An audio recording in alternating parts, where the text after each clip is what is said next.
میخوایم خواب آیزاک یا ایزاک رو بهش بپردازیم. خب اول فیلم اگر خاطرتون باشه، همون ابتدای فیلم، آیزاک خواب هست، به خواب میره و خوابی میبینه و خودش هم داره میگه، یعنی چیز عجیب و غریبی نیست، همون لحظه اشاره میکنه که من دارم خواب میبینم.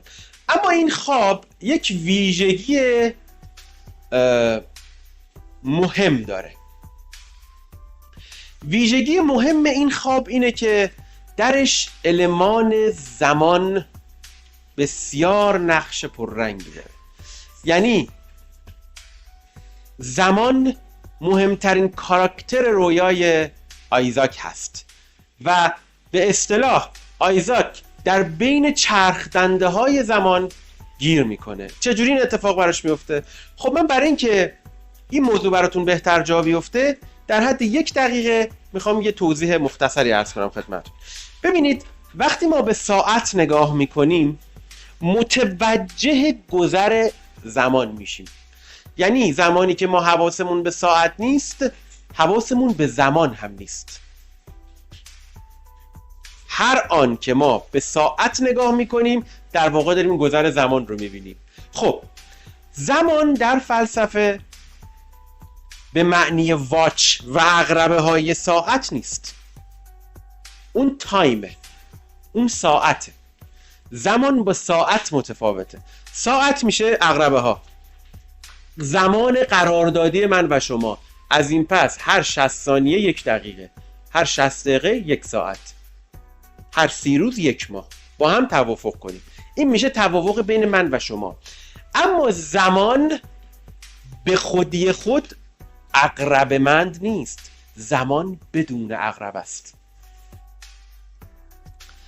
اگر دقت بکنید موقعی که آیزاک داره خوابش رو تعریف میکنه میگه خواب دیدم هنگام پیاده روی در صبح، راهم رو در میان خیابون‌های خالی از جمعیت و خانه‌های خرابه داشتم طی می‌کردم، ناگهان گم شدم و نگاه کردم به یک ساعتی که عقربه نداشت.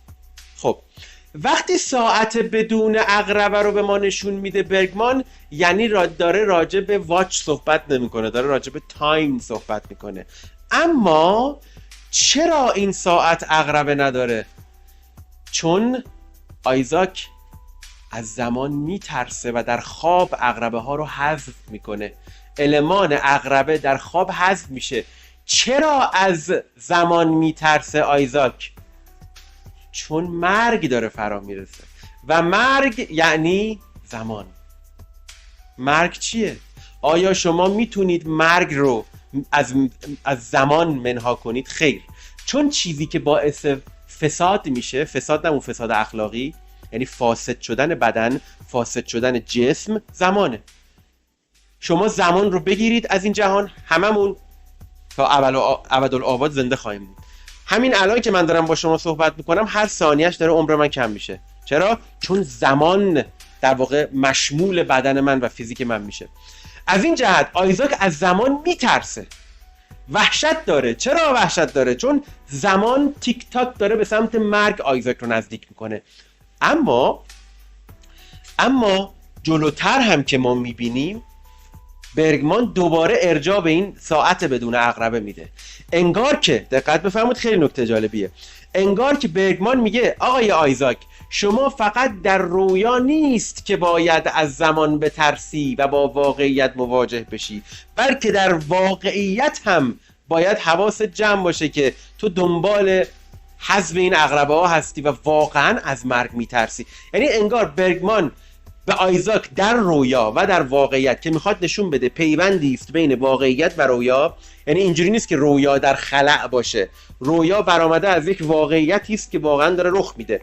از این جهت که پیوند برقرار بکنه بین رویا و واقعیت، میاد اون ساعت بدون عقربه رو هم در یک صحنه‌ای که واقعی هست نشون میده. اون صحنه‌ای که مادر آیزاک داره در واقع یک هدیه‌ای رو نشون میده که گویا عقربه نداره. اینجا جلوتر ما میبینیم، نگاه کن، پسر بزرگ زیگبریت 50 ساله میشه و این ساعت رو در واقع بهش میده و نشون دادن این که این بیزمانی برای آیزاک نه تنها در رویا بلکه در واقعیت هم صدق میکنه. خب ببینید، من بهتون گفتم که برگمان کارگردانیه که امضاش مشخصه.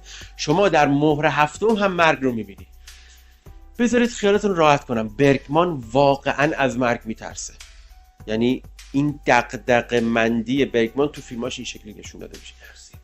میترسید در واقع، الان که وجود ندارن، ایشون فوت کردن، ولی این ترس همیشه در وجود این کارگردان بوده و خیلی از افراد حالا هنرمند و کارگردان اینها سعی میکنن این دغدغه‌هاشون رو توی آثارشون بیارن.